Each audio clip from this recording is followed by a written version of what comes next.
Dia 9 de maio. São Gregório Nazianzeno. 398.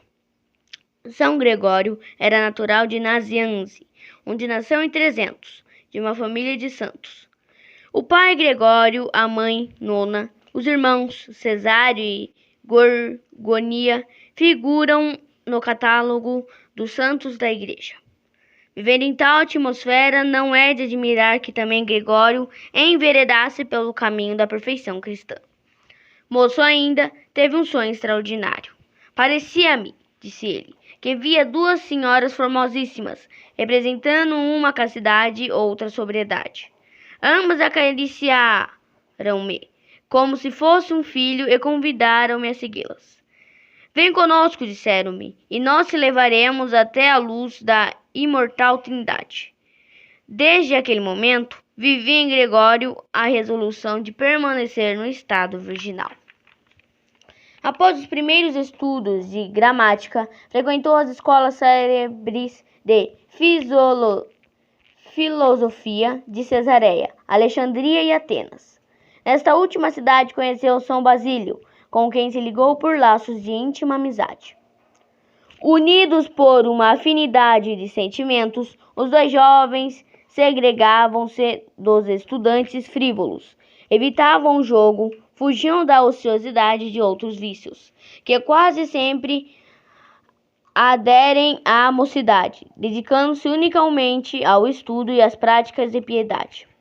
Terminado o curso, Basílio voltou para sua terra.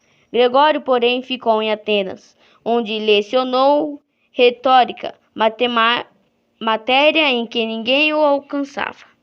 Foi nesse tempo que também Juliano, que mais tarde veio a ser apelidado o apóstata, estudava em Atenas.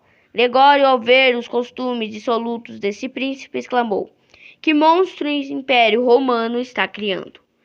Predisse também que, na hipótese de Juliano, um dia chegará a subir ao trono. O cristianismo nele haveria de conhecer o maior inimigo e mais implacável perseguidor. Gregório não se enganou. Passados alguns anos, Gregório voltou para sua terra, onde recebeu o santo batismo. O único desejo que nutria então era ter uma vida oculta em Deus, longe das vaidades do mundo, para ter mais facilidade de dedicar-se às práticas da vida religiosa. Procurou o amigo Basílio no deserto, passando com ele alguns dias em exercícios de jejum, oração e leitura espiritual. De pouca duração foi esse tempo, cheio de consolações e graças divinas. O pai de Gregório, ancião de 80 anos, e bispo de Nazianze, chamou-o para perto de si e administrou-lhe o santo sacramento da ordem. Gregório retirou-se clandestinamente de Nazianze para procurar novamente o doce remanso na companhia de Basílio. A esse amigo queixou-se amargamente de o terem feito sacerdote. Cedendo a repetidos pedidos do pai, voltou para Nazianze, onde com muito proveito se dedicou à pregação. O amigo Basílio, por sua vez, fora nomeado bispo de Cesareia. Pediu com insistência que Gregório aceitasse a diocese de Sazina, na Capadócia, onde a marcha progressiva das heresias reclamava energicamente resistência.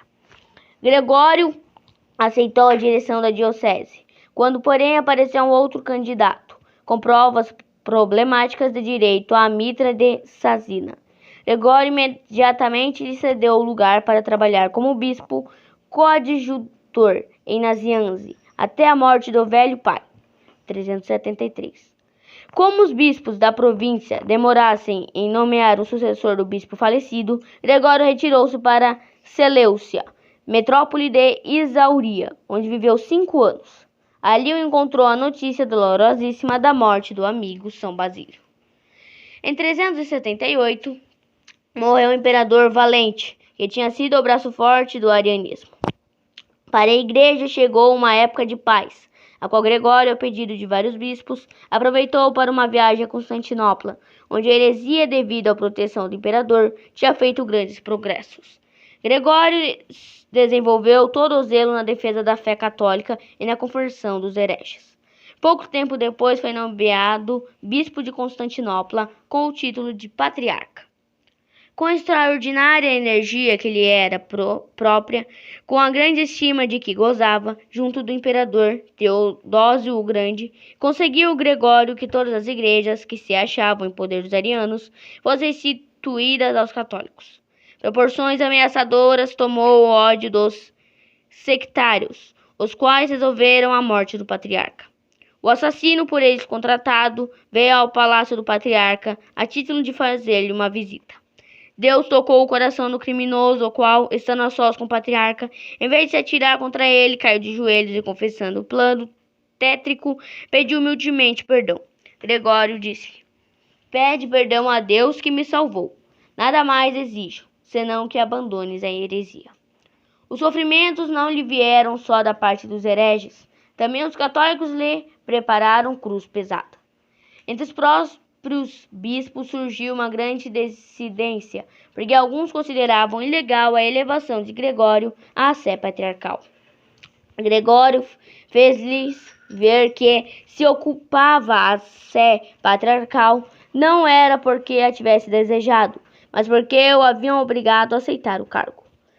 Vendo, porém, que alguns se lhe mostravam inacessíveis às razões e receando maiores perturbações, por ocasião de uma conferência episcopal, levantou-se e dirigiu-se aos bispos nesses termos: amadíssimos colegas e compastores do rebanho de Cristo, não vos ficaria bem se vós, que deveis pregar a paz aos outros, quisessem viver em discórdia.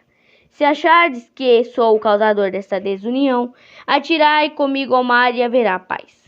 Pois não me julgo mais santo que o profeta Jonas. Minha consciência de nada me acusa e considero-me inocente das culpas de que me acusais. Mas para que cesse a discórdia, prefiro sacrificar-me. Estas palavras Gregório disse-as com toda a calma, humildade e mansidão, e tendo terminado, despediu-se de todos e abandonou o recinto. Imediatamente se dirigiu ao imperador, ao qual comunicou a resolução de renunciar. Não foi sem dificuldade que obteve o consentimento de Teodósio para retirada.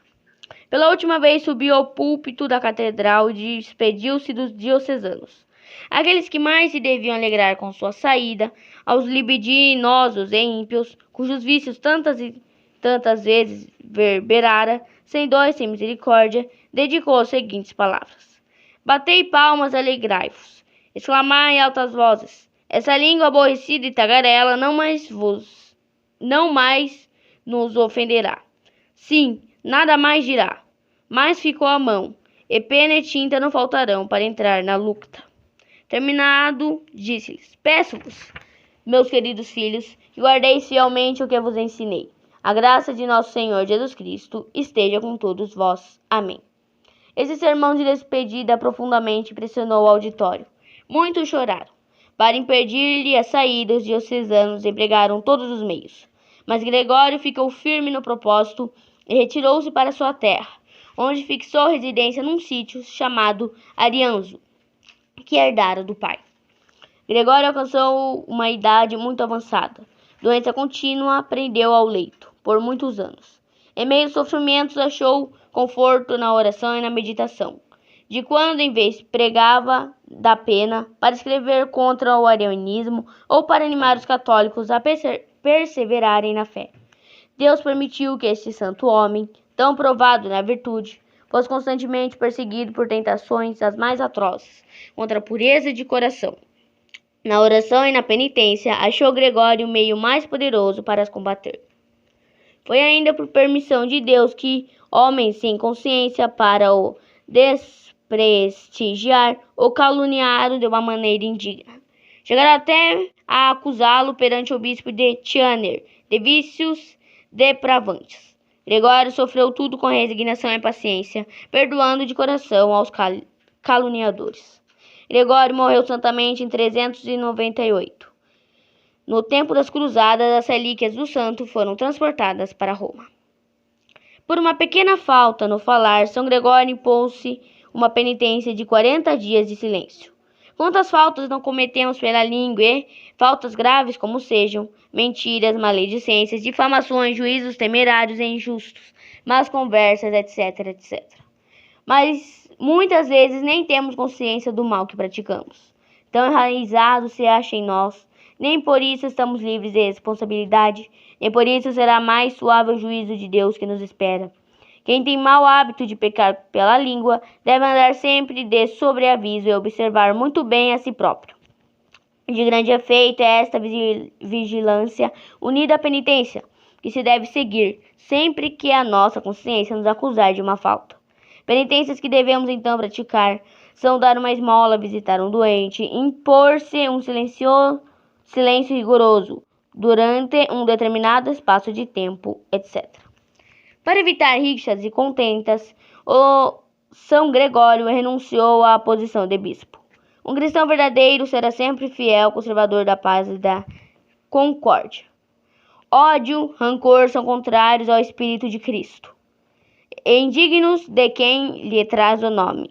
Foge das contentas, diz o Espírito Santo, e diminuirás os pecados. Quem ama a contenta destrói o amor do próximo e é causador de ódios e inimizades. A ira será vencida só pela mansidão e do silêncio.